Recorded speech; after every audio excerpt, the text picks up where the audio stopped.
সম্রাট আকবর নাম শোনেন নাই? কোথাকার প্রেসিডেন্ট? ভারতবর্ষে। কত বড় নাম করা ব্যক্তি, দ্বীন ইলাহি চালু করল। তার নামে আল্লাহু আকবার চালু করলো। আল্লাহু আকবার বলতে যেন তারে বোঝানো হয়। জিল্লে ইলাহি বলে ঘোষণা করা লাগলো তাকে। তার সামনে মাথা নত করার ব্যবস্থা করে দিল, কুর্নিশের ব্যবস্থা করে দিল। হযরতে মুজাদ্দিদ আল বিসানি রাহমাতুল্লাহ আলাইহি এর বিরোধিতা করলেন। বিরোধিতা করার পরে সম্রাট জাহাঙ্গীর তার জেলের মধ্যে ঢুকাই দিল। তাকে যখন দরবারে দাওয়াত দিয়েছিল, একটা গেট বানালো যাতে করে তার মাথা নিচু করে ঢোকা লাগে।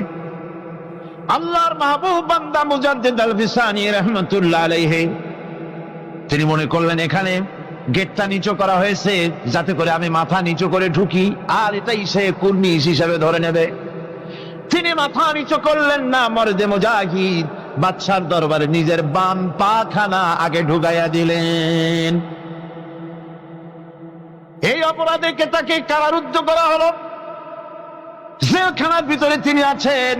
কয়েক মাস পরে জেলার সাহেব চিঠি লিখেছেন বাদশার কাছে, যা বানান জেল তো হয় চোরের জন্য, ডাকাতের জন্য, বদমাশদের জন্য। কারে পাঠাইলেন জেলখানায়?